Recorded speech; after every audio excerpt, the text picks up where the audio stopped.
Now, the unfortunate thing is here, he's taken his top off. Brought itself out, really. What the hell is even that? Oh, we're going to see a red card here.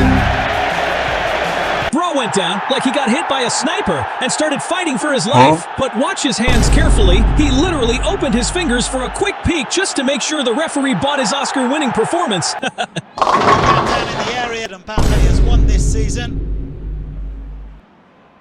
And Gravillon, even getting a red card for his troubles. Again getting involved with Jack. It's going to be a yellow card for Wilfried Zaha. And Wilfried Zaha is on. Интересна ситуация, гледа. Са топко.